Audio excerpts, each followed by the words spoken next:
Salut! Hi, this is Anthony from Explore French, and in this B1 level podcast, we will delve into modern and classical languages, explore the history of the French language, and discuss artificial and fictional languages. We will also practice using complex relative pronouns built with lequel, laquelle, and lesquels, as well as expressing doubt with structures such as I don't think, I don't believe, followed by the subjunctive. Additionally, we will review the vocabulary related to languages and much more. During the first part of this podcast, I will speak French only, and in the second part, I will translate and explain everything I said in English. You can find transcripts and language activities for this podcast on my website, www.explorefrench.com, and if you enjoy Explore French podcast, be sure to check out my second podcast channel, Learn French with Anthony's blog.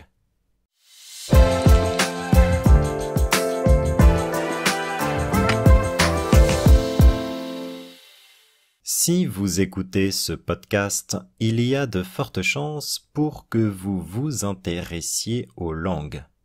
Certes, vous ne vous intéressez peut-être pas à toutes les langues. Après tout, il y en aurait plus de 7000 encore parlées aujourd'hui dans le monde. Mais vous vous intéressez probablement au français, 5e langue la plus parlée au monde, selon Wikipédia, avec 274 millions de locuteurs, derrière l'anglais, le chinois, le hindi et l'espagnol. Le français est une langue vivante, c'est-à-dire une langue encore utilisée oralement par un grand nombre de personnes pour communiquer au quotidien. Les langues vivantes s'opposent aux langues mortes, aussi appelées langues anciennes, telles que le grec ancien ou le latin en Europe et le sanskrit en Inde. Ces langues ne sont peut-être plus utilisées oralement pour communiquer, mais elles sont souvent étudiées dans les écoles et les universités, car elles restent la clé d'accès au patrimoine littéraire de l'Antiquité. Outre les langues vivantes et les langues mortes, qui sont des langues naturelles, il existe des langues artificielles ou construites. C'est le cas de l'espéranto, créé de toutes pièces en 1887 et qui serait parlé aujourd'hui par plus de 2 millions de personnes à travers le monde. Il existe enfin des langues fictives, telles que les langues elfiques imaginées par Tolkien pour Le Seigneur des Anneaux, ou le novlangue imaginé par George Orwell pour son roman d'anticipation 1984. Le français est une langue naturelle dont l'histoire n'a pas été un long fleuve tranquille. Bien au contraire, elle est le résultat d'une longue évolution. Mélange de langues celtiques, latines et germaniques, le français remonte au temps de nos ancêtres les Gaulois, un peuple celte dont vous avez probablement entendu parler si vous connaissez la bande dessinée Astérix. Après que les armées romaines de Jules César ont envahi la Gaule, c'est-à-dire le territoire gaulois, vers 58 avant Jésus-Christ, la langue latine s'est développée en Gaule. Le latin s'est mélangé au gaulois et un latin vulgaire s'est développé au fil des siècles.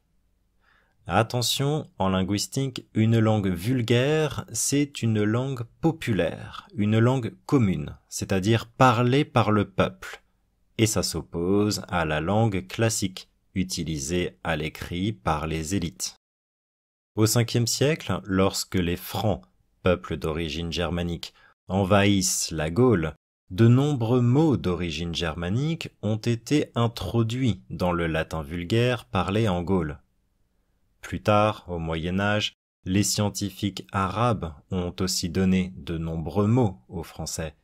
Et à la Renaissance, au XVIe siècle, ce sont les Italiens qui ont offert aux Français de nombreux mots liés aux arts. Après la découverte de l'Amérique, ce sont les Espagnols qui en ont procuré aux Français.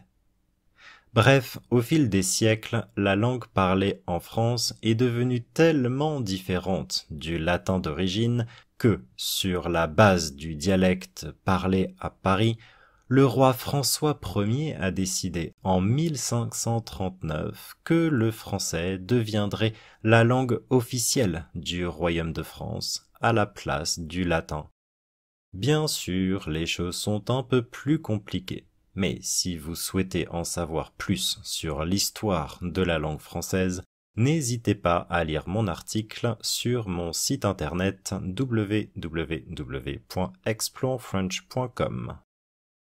En 1635, donc environ 100 ans après la reconnaissance du français comme langue officielle du Royaume de France, le cardinal Richelieu a fondé l'Académie française. Cette institution, qui existe toujours aujourd'hui, avait pour objectif de contrôler la langue française et de réguler son développement, notamment en établissant les règles de la grammaire et de l'orthographe du français. Aujourd'hui, l'Académie française est composée de 40 membres, appelés les Immortels, et élus pour leur contribution à la littérature et à la langue française. Elle est chargée de publier un dictionnaire, appelé le Dictionnaire de l'Académie française, qui fait autorité en matière de langue française, et elle publie également des outils normatifs, par exemple pour rectifier l'orthographe des mots ou comme plus récemment pour féminiser les noms de métiers. Bien sûr, l'Académie française est régulièrement critiquée pour son conservatisme et son refus d'intégrer les changements linguistiques liés à l'évolution de la société. Par exemple, elle a longtemps rejeté l'utilisation de mots étrangers et, à tort ou à raison, elle a plus récemment rejeté l'écriture inclusive, une écriture développée pour promouvoir l'égalité entre les genres.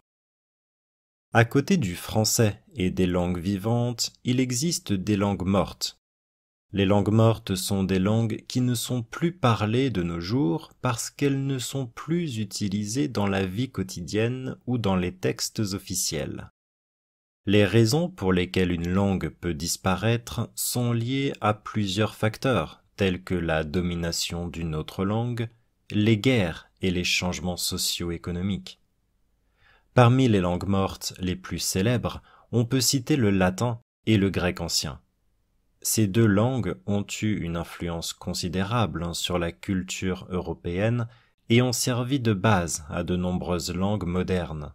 Ainsi, le grec ancien était la langue des philosophes et des savants de l'Antiquité, et c'est une langue dans laquelle ont été écrites de nombreuses œuvres littéraires, poétiques et philosophiques.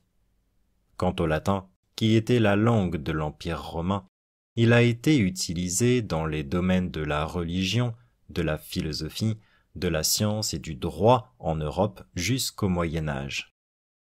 Bien sûr, il existe de nombreuses autres langues mortes, telles que l'étrusque, qui était parlé en Italie avant l'arrivée des Romains, le sumérien, qui était la langue de la civilisation sumérienne en Mésopotamie, et qui a disparu il y a des milliers d'années, et l'égyptien ancien, langue des pharaons totalement oubliée jusqu'au XIXe siècle.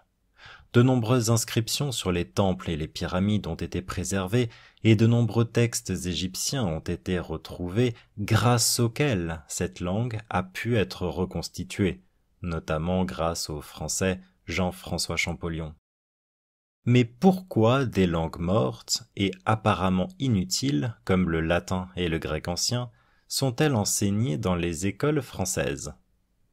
Tout d'abord, les langues mortes sont des témoins du passé et de l'histoire de l'humanité. Elles nous permettent de mieux comprendre le monde dans lequel nous vivons et de nous connecter aux cultures et aux civilisations qui ont précédé la nôtre. Concernant la langue de Cicéron, c'est-à-dire le latin, il faut savoir que c'est une langue sans laquelle 80% du vocabulaire français n'existerait pas. C'est également une langue grâce à laquelle on peut facilement apprendre d'autres langues romanes telles que l'italien et l'espagnol. Enfin, pour les fans d'histoire, il faut savoir que le latin est la langue de l'Empire romain, un empire auquel l'Europe a appartenu pendant plusieurs siècles. Quant à la langue d'Homère, c'est-à-dire le grec ancien, c'est une langue de laquelle sont issus de nombreux textes littéraires, philosophiques et historiques fondamentaux. Comme le latin, le grec ancien permet de connaître l'origine de nombreux mots français et facilite l'apprentissage d'autres langues romanes. Telles sont les raisons pour lesquelles il est important d'étudier le latin et le grec ancien, et c'est pourquoi ces langues sont toujours enseignées dans les collèges et les lycées français. Outre les langues vivantes et les langues mortes, il existe des langues construites. Les langues construites sont des langues artificielles qui ont été créées par des individus et qui ne sont donc pas le résultat de l'évolution naturelle de la communication entre les locuteurs. Une des langues construites les plus connues et les plus parlées dans le monde est l'espéranto. L'espéranto est une langue construite créée en 1887 par le Polonais Ludwig Zamenhof. Elle a été conçue pour être facile à apprendre et à comprendre par les locuteurs de différentes langues afin de faciliter la communication entre les peuples. L'espéranto a une grammaire simple et des règles de prononciation régulières. Malgré ses objectifs nobles, de nombreuses personnes ne pensent pas que l'espéranto soit une bonne solution au problème de la paix dans le monde. D'autres personnes ne trouvent pas que cette langue dépourvue de culture est une âme et mérite d'être apprise.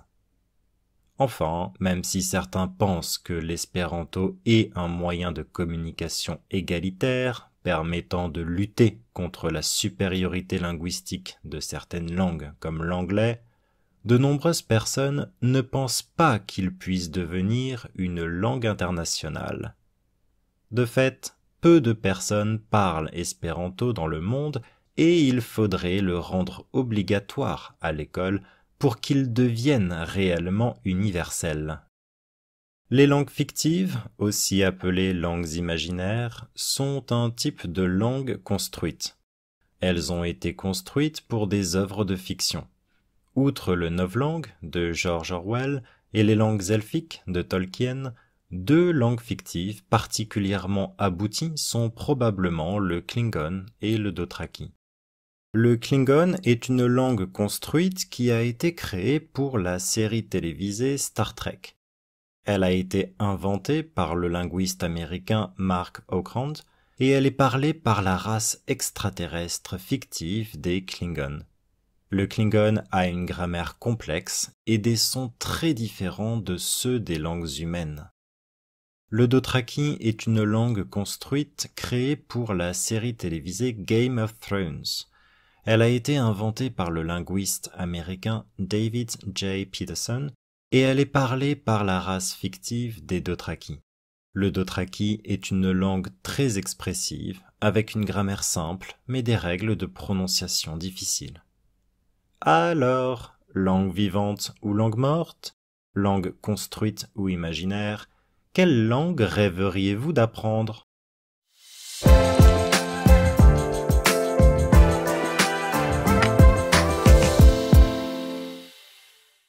Si vous écoutez ce podcast, if you are listening to this podcast, il y a de fortes chances pour que, there is a good chance that, il y a de fortes chances pour que vous vous intéressiez aux langues.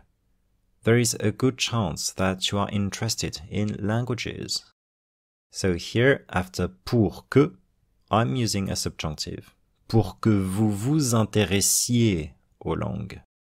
Certes, of course, vous ne vous intéressez peut-être pas à toutes les langues. Of course, you may not be interested in all languages. Après tout, after all, il y en aurait plus de 7000 encore parlés aujourd'hui dans le monde. There are still over 7,000 of them spoken in the world today. So here in French, I'm using a conditional. That means that what I'm saying is based on what people say. It's not really a fact, but that's what people say. That's what I heard. So, il y en aurait doesn't mean there would be. It's more like according to what people say, there are. Il y en aurait plus de 7000. According to what people say, there are still over 7,000 of them. Encore parlé dans le monde aujourd'hui. Still spoken in the world today. Mais vous vous intéressez probablement au français. But you are probably interested in French. 5e langue la plus parlée au monde. The 5th most spoken language in the world. Selon Wikipédia, according to Wikipedia, avec 274 millions de locuteurs, with 274 million speakers. Un locuteur is a speaker. Derrière l'anglais, le chinois, le hindi et l'espagnol. Behind English, Chinese, Hindi and Spanish. Le français est une langue vivante. French is a living language. C'est-à-dire une langue encore utilisée oralement par un grand nombre de personnes pour communiquer au quotidien. That is, a language still used orally by a large number of people for everyday communication. Les langues vivantes, living languages, s'opposent aux langues mortes, are opposed to dead languages, aussi appelées langues anciennes, also called ancient languages, telles que le grec ancien ou le latin en Europe, such as ancient Greek or Latin in Europe, et le sanskrit en Inde, and Sanskrit in India. Ces langues ne sont peut-être plus utilisées oralement pour communiquer. These languages may no longer be used orally for communication, or in order to communicate. Mais elles sont souvent étudiées, but they are often studied, dans les écoles et les universités, in schools and universities, car elles restent la clé d'accès au patrimoine littéraire de l'Antiquité, because they remain the key to accessing the literary heritage of antiquity. Outre les langues vivantes et les langues mortes, in addition to living and dead languages, qui sont des langues naturelles, which are natural languages, il existe des langues artificielles ou construites. There exist also artificial or constructed languages. C'est le cas de l'espéranto. This is the case with Esperanto. Créé de toutes pièces en 1887, created from scratch in 1887, et qui serait parlé aujourd'hui par plus de 200 millions de personnes à travers le monde, and spoken today by more than 2 million people around the world. À travers le monde means around the world. Here again, in French, I'm using a conditional to say that that's what people say, that's what I heard, that's what I saw, but I'm not sure myself. Yeah, I don't know, that's just what people say. Yeah? So, l'espéranto serait parlé par 2 millions de personnes. Literally, it means, according to what people say, based on what I know, Esperanto is spoken by 2 million people. Il serait parlé par 2 millions de personnes, mais moi, je ne sais pas. I don't know myself. Yeah, that's what people say. Il existe enfin des langues fictives. Finally, there are fictional languages, telles que les langues elfiques, imaginées par Tolkien pour Le Seigneur des Anneaux, such as the Elvish languages imagined by Tolkien for The Lord of the Rings. Le Seigneur des Anneaux, The Lord of the Rings. Ou le novlangue, or Newspeak, imaginé par George Orwell, imagined by George Orwell, pour son roman d'anticipation 1984, for his futuristic novel 1984.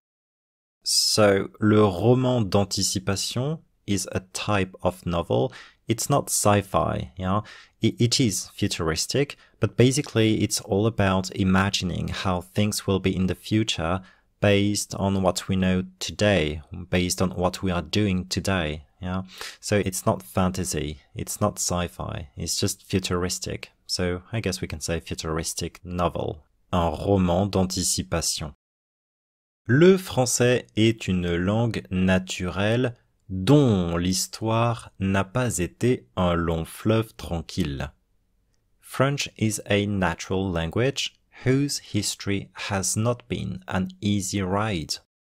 Être un long fleuve tranquille is to be an easy ride, something easy, Bien au contraire, quite the opposite, on the contrary. Elle est le résultat d'une longue évolution. It is the result of a long evolution, a long development. Mélange de langues celtiques, latines et germaniques, a mixture of Celtic, Latin and Germanic languages, le français remonte au temps de nos ancêtres les Gaulois. French dates back to the time of our ancestors the Gauls. Remonter au temps de means to date back to.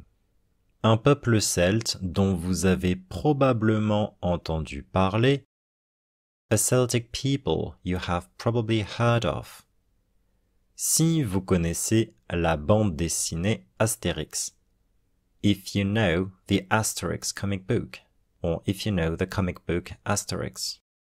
Après que les armées romaines de Jules César ont envahi la Gaule, after Julius Caesar's Roman armies invaded Gaul. Envahir means to invade, c'est-à-dire le territoire gaulois, that is the Gaulish territory. Vers 58 avant Jésus-Christ, around 58 BC. So in French we don't say BC, we say avant Jésus-Christ. And the opposite is après Jésus-Christ. La langue latine s'est développée en Gaule. Latin developed in Gaul, or the Latin language developed in Gaul. Le latin s'est mélangé au gaulois. Latin mixed with Gaulish. Et un latin vulgaire s'est développé au fil des siècles. And a vulgar Latin developed over the centuries. Au fil de means over some period of time, Au fil des siècles, over the centuries. Attention, like be careful. En linguistique, in linguistics, une langue vulgaire, c'est une langue populaire, une langue commune, c'est-à-dire parlée par le peuple.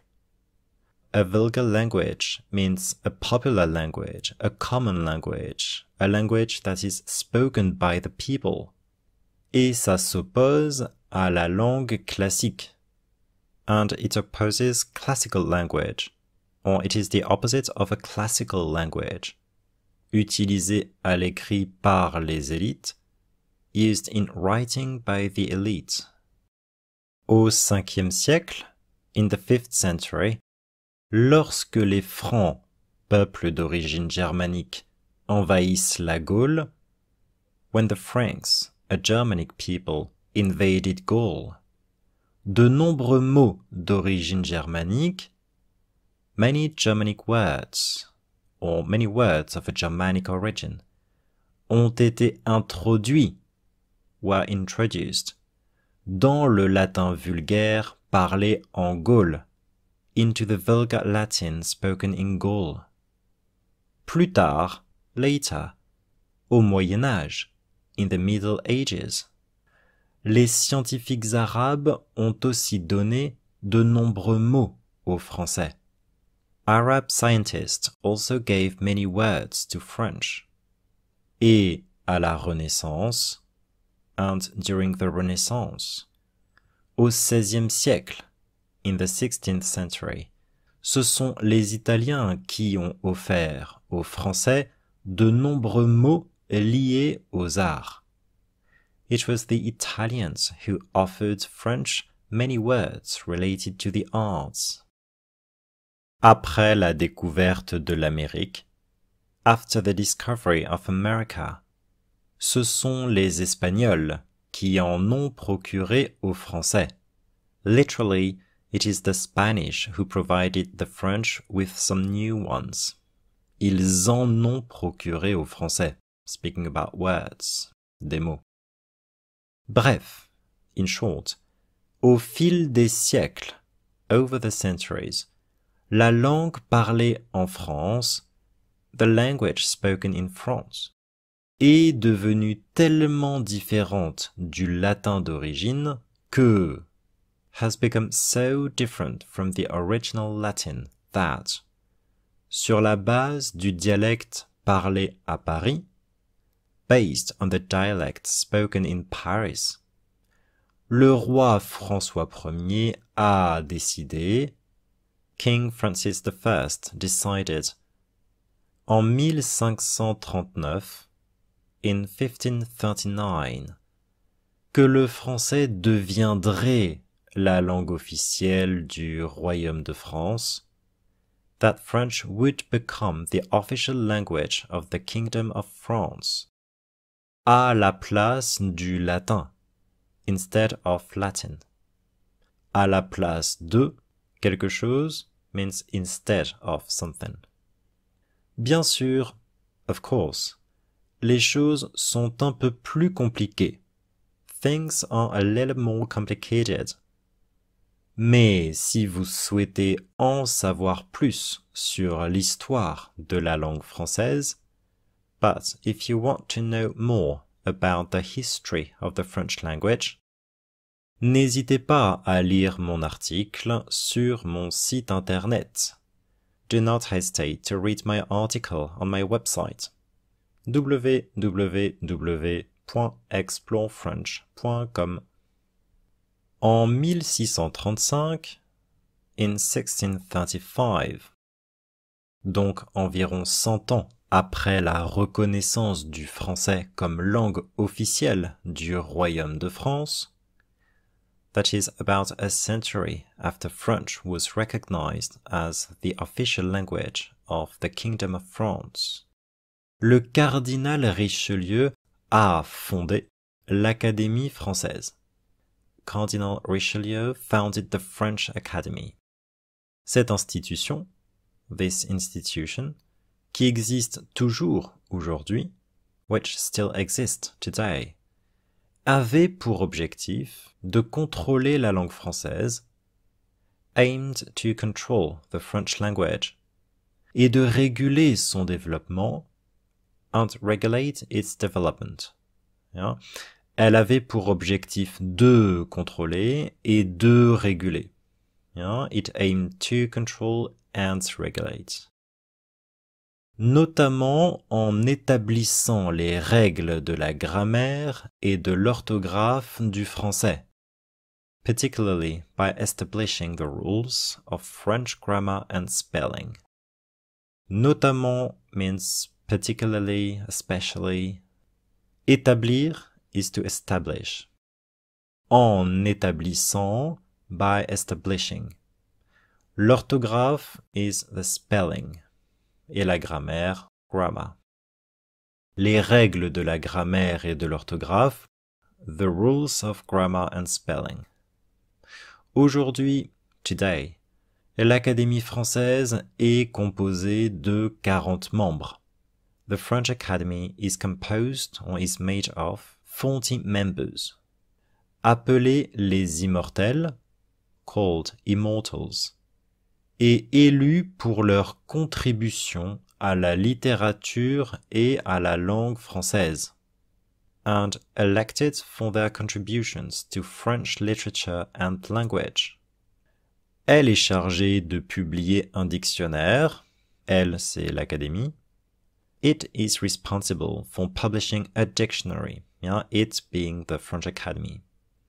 Appelé le dictionnaire de l'Académie française, called the Dictionary of the French Academy, qui fait autorité en matière de langue française, which is authoritative in matters of the French language, en matière de, in matters of. Faire autorité is to be authoritative. Et elle publie également des outils normatifs. And it also publishes normative tools.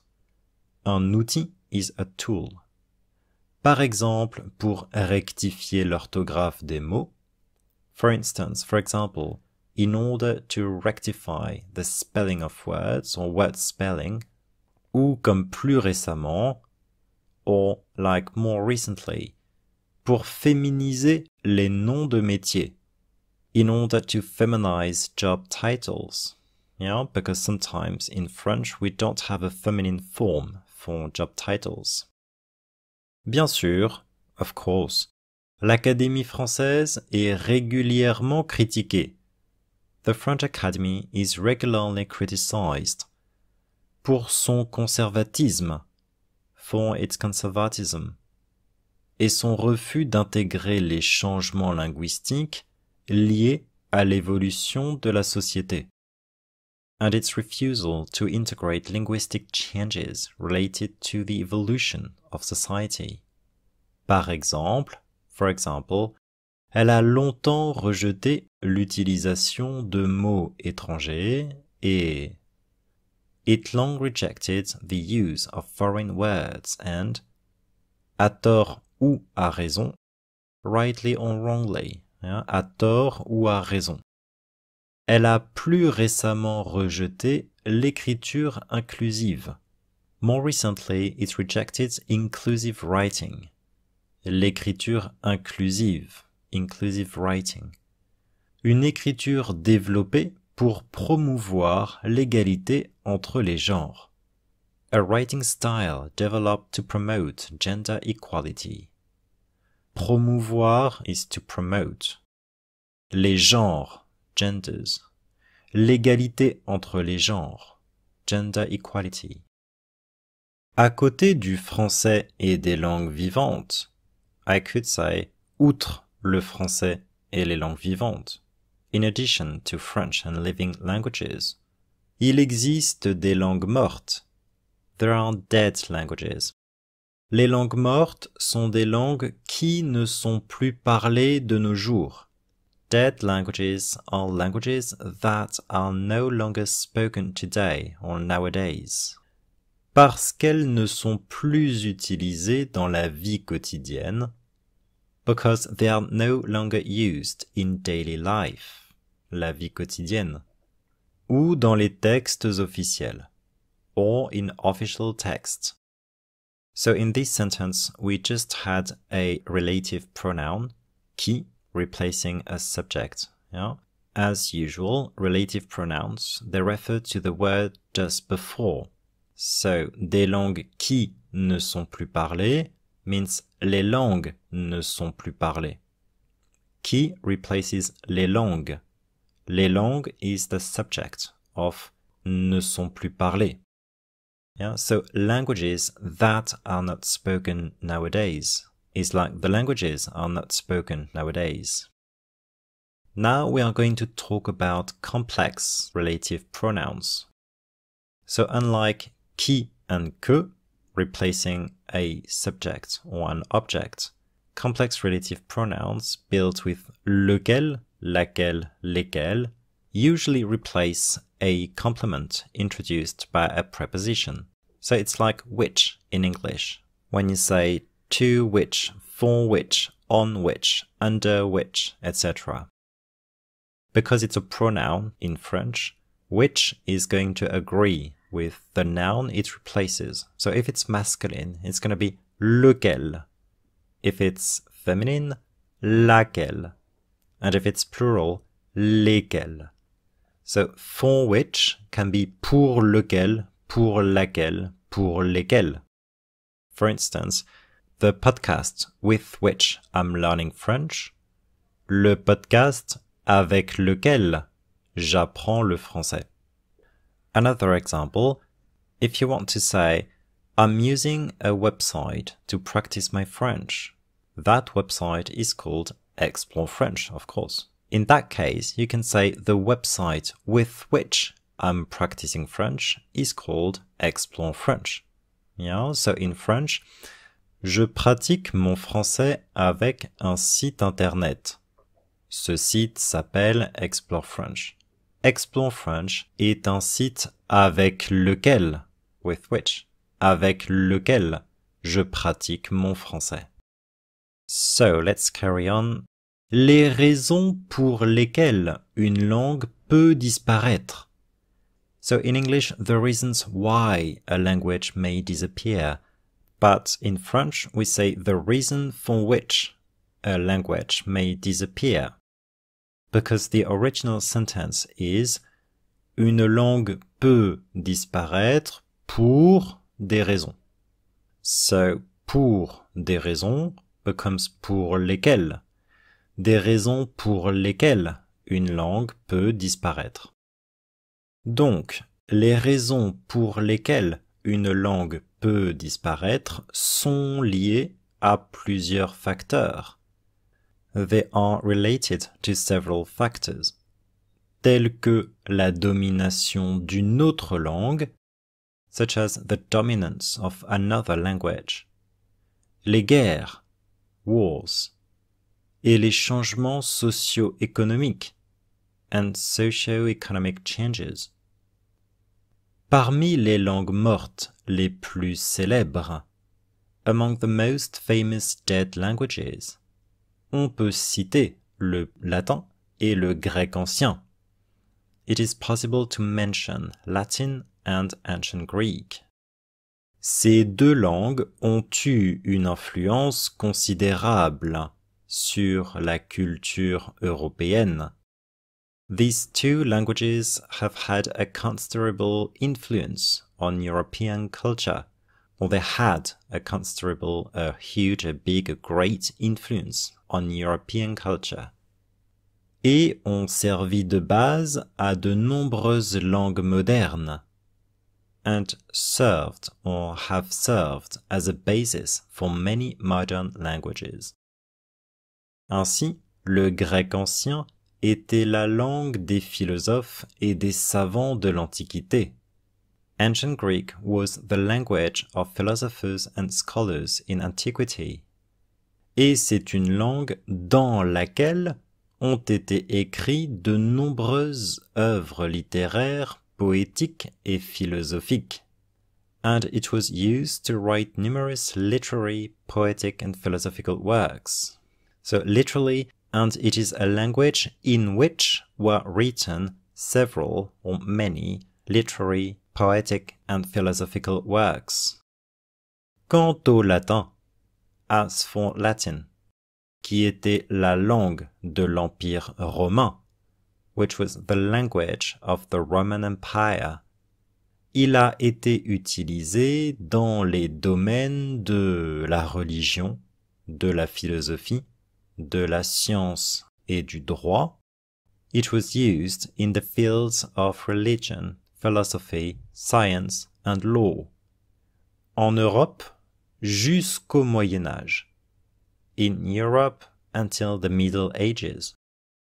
Bien sûr, of course, il existe de nombreuses autres langues mortes, telles que l'étrusque. There are many other dead languages, such as Etruscan, qui étaient parlées en Italie avant l'arrivée des Romains, which was spoken in Italy before the arrival of the Romans. Le sumérien, Sumerian, qui était la langue de la civilisation sumérienne en Mésopotamie, which was the language of the Sumerian civilization in Mesopotamia, et qui a disparu il y a des milliers d'années, and which disappeared thousands of years ago. Il y a des milliers d'années, thousands of years ago. Et l'égyptien ancien, and ancient Egyptian, la langue des pharaons, totalement oubliée jusqu'au XIXe siècle. The language of the pharaohs, completely forgotten until the 19th century. De nombreuses inscriptions sur les temples et les pyramides ont été préservées. Many inscriptions on temples and pyramids have been preserved. et de nombreux textes égyptiens ont été retrouvés. And many Egyptian texts have been found. Grâce auxquels, thanks to which, grâce auxquels cette langue a pu être reconstituée. Thanks to which this language could be reconstructed. Notamment grâce au français Jean-François Champollion. Notably or especially thanks to the French Jean-François Champollion. Mais pourquoi des langues mortes et apparemment inutiles? But why are seemingly useless dead languages? Apparemment is like seemingly, apparently. Inutile, useless. Comme le latin et le grec ancien, like Latin and ancient Greek, sont-elles enseignées dans les écoles françaises? Taught in French schools. Pourquoi sont-elles, ces langues, enseignées dans les écoles françaises? Why are they, those languages, taught in French schools? Tout d'abord, firstly, les langues mortes sont des témoins du passé et de l'histoire de l'humanité. Dead languages are witnesses of the past and the history of humanity.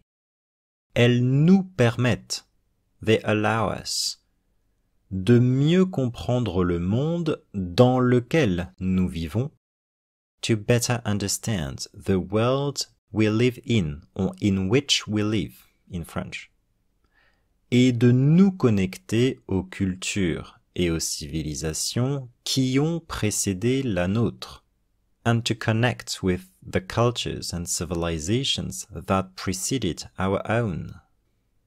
Concernant la langue de Cicéron, regarding the language of Cicero, c'est-à-dire le latin, namely Latin, or that's to say Latin. Il faut savoir que c'est une langue sans laquelle 80% du vocabulaire français n'existerait pas. It should be noted, or you should know, one should know, people should know, yeah, that it is a language without which 80% of French vocabulary would not exist. C'est également une langue grâce à laquelle on peut facilement apprendre d'autres langues romanes. It is also a language thanks to which it is possible to easily learn other Romance languages, tels que l'italien et l'espagnol, such as Italian and Spanish. Enfin, finally, pour les fans d'histoire, for history enthusiasts, il faut savoir que, yeah, you should know, one should know that, le latin est la langue de l'Empire romain. Latin is the language of the Roman Empire. Un empire auquel l'Europe a appartenu pendant plusieurs siècles. An empire to which Europe belonged for several centuries. So here be careful. A plus lequel becomes auquel, because there is a contraction. A plus le becomes au. A lequel becomes auquel. So with the preposition a, auquel, à laquelle, auquel, plural. Just like with de, there is a contraction as well. De lequel, meaning of which, becomes duquel, duquel. Yeah? And for the plural, it becomes desquels. We don't say de lesquels. There is a contraction, so it's desquels. Quant à la langue d'Homère, as for the language of Homer, c'est-à-dire le grec ancien, namely ancient Greek, c'est une langue de laquelle sont issus de nombreux textes littéraires, philosophiques et historiques fondamentaux. It is a language from which numerous fundamental literary, philosophical and historical texts originate. Comme le latin, like Latin. Le grec ancien permet de connaître l'origine de nombreux mots français. Ancient Greek allows us to know the origin of many French words et facilite l'apprentissage d'autres langues romanes and facilitates the learning of other Romance languages. Telles sont les raisons pour lesquelles il est important d'étudier le latin et le grec ancien. These are the reasons why, in French, the reasons for which it is important to study Latin and ancient Greek. Et c'est pourquoi, and that's why, ces langues sont toujours enseignées dans les collèges et les lycées français. These languages are still taught in French middle schools and high schools. Outre les langues vivantes et les langues mortes, in addition to living and dead languages, il existe des langues construites. There exist constructed languages. Les langues construites sont des langues artificielles. Constructed languages are artificial languages qui ont été créées par des individus, that have been created by individuals, et qui ne sont donc pas le résultat de l'évolution naturelle de la communication entre les locuteurs, and that are not then the result of the natural evolution of communication between speakers. Une des langues construites les plus connues et les plus parlées dans le monde est l'espéranto. One of the most well-known and widely spoken constructed languages in the world is Esperanto. L'espéranto est une langue construite créée en 1887. Esperanto is a constructed language created in 1887 par le polonais Ludwig Zamenhof, by Polish Ludwig Zamenhof. Elle a été conçue pour être facile à apprendre et à comprendre. It was designed to be easy to learn and understand. Par les locuteurs de différentes langues, by speakers of different languages, afin de faciliter la communication entre les peuples, in order to facilitate communication between peoples. L'espéranto a une grammaire simple et des règles de prononciation régulières. Esperanto has a simple grammar and regular pronunciation rules. Malgré ses objectifs nobles, despite or in spite of its noble goals, malgré ses objectifs nobles, de nombreuses personnes ne pensent pas que l'espéranto soit une bonne solution. Many people do not think that Esperanto is a good solution au problème de la paix dans le monde, to the problem of peace in the world. So in this sentence, I'm using the subjunctive in the second clause because the first clause is expressing doubt. With verbs of opinion, such as think, believe, imagine, you can use the indicative. But in a negative sentence, those verbs are not expressing opinion anymore. They are expressing some kind of doubt. If you say, I don't think, blah, blah, blah, I don't believe, blah, blah, blah, you're basically doubting about something. In that case, the second clause is going to use a subjunctive in French. For instance, I think you are French. Je pense que tu es français. Now, in a negative sentence, I don't think you are French. Je ne pense pas que tu sois français. Because my first clause is not expressing an opinion anymore, but is expressing doubt. The second clause is going to use a subjunctive. The subjunctive is triggered by que. Je ne pense pas que tu sois français. So to say that many people think that Esperanto is a good solution, de nombreuses personnes pensent que l'espéranto est une bonne solution. But if I want to say the opposite, many people don't think that Esperanto can be a good solution. De nombreuses personnes ne pensent pas que l'espéranto soit une bonne solution au problème de la paix dans le monde, to the problem of peace in the world. So anytime you say « je ne pense pas que »,« je ne crois pas que »,« je n'imagine pas que »,« je doute que », after que, do use a subjunctive. D'autres personnes ne trouvent pas que cette langue dépourvue de culture est une âme.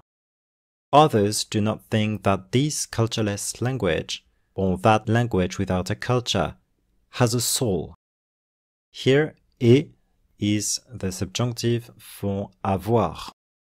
D'autres personnes ne trouvent pas qu'elle est une âme. Other people don't think that it has a soul. Et mérite d'être apprise. And is worth learning. Enfin, finally, même si certains pensent que l'espéranto est un moyen de communication égalitaire, even if some believe that Esperanto is an egalitarian means of communication, permettant de lutter contre la supériorité linguistique de certaines langues comme l'anglais, that can help fight against the linguistic superiority of certain languages like English. De nombreuses personnes ne pensent pas qu'il puisse devenir une langue internationale. Many people do not think it can become an international language. Des personnes ne pensent pas qu'il puisse. Puisse is the subjunctive of pouvoir. Many people do not think it can become an international language, devenir une langue internationale. De fait, as a matter of fact, peu de personnes parlent espéranto dans le monde. Few people speak Esperanto in the world. Et il faudrait le rendre obligatoire à l'école, and it would need to be made mandatory or compulsory in schools, pour qu'il devienne réellement universel, for it to become truly universal, or so it can really become universal. Here, in the second clause, I'm using the subjunctive as well, because the first clause is expressing the aim, the goal, the objective, le but.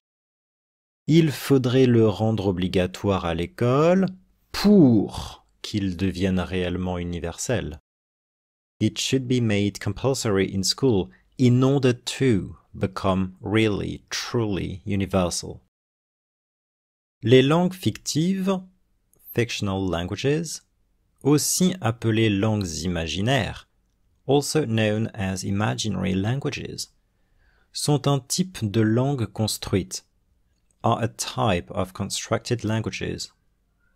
Elles ont été construites pour des œuvres de fiction. They have been created, or they were created, for works of fiction. Outre le novlangue de George Orwell, besides, except, or in addition to George Orwell's Newspeak, et les langues elfiques de Tolkien, and Tolkien's Elvish languages, deux langues fictives particulièrement abouties sont probablement le Klingon et le Dothraki. Two particularly well-developed fictional languages are probably Klingon and Dothraki. Le Klingon est une langue construite qui a été créée pour la série télévisée Star Trek. Klingon is a constructed language that was created for the Star Trek television series. Une série télé is a TV series. You can just say une série, a series. Elle a été inventée par le linguiste américain Mark Okrand. It was invented by American linguist Mark Okrand. Et elle est parlée par la race extraterrestre fictive des Klingons. and it is spoken by the fictional alien race of Klingons. Extraterrestre means alien, et un extraterrestre is an alien. Le Klingon a une grammaire complexe. Klingon has a complex grammar, et des sons très différents de ceux des langues humaines, and literally very different sounds of those in human languages. Yeah, so sounds are very different from human languages. Des sons très différents de ceux des langues humaines. Le Dothraki est une langue construite créée pour la série télévisée Game of Thrones. Dothraki is a constructed language created for the Game of Thrones television series. Elle a été inventée par le linguiste américain David J. Peterson. It was invented by American linguist David J. Peterson. Et elle est parlée par la race fictive des Dothraki. And it is spoken by the fictional Dothraki people. Le Dothraki est une langue très expressive.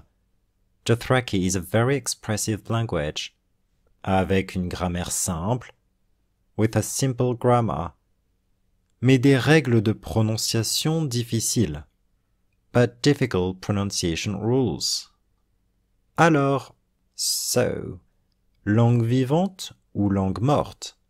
Living language or dead language? Langue construite ou imaginaire?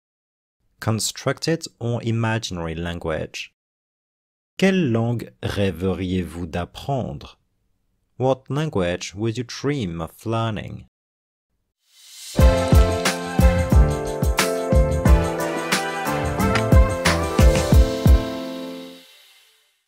Okay, that's all for this podcast. Thank you for listening. I hope you enjoyed it.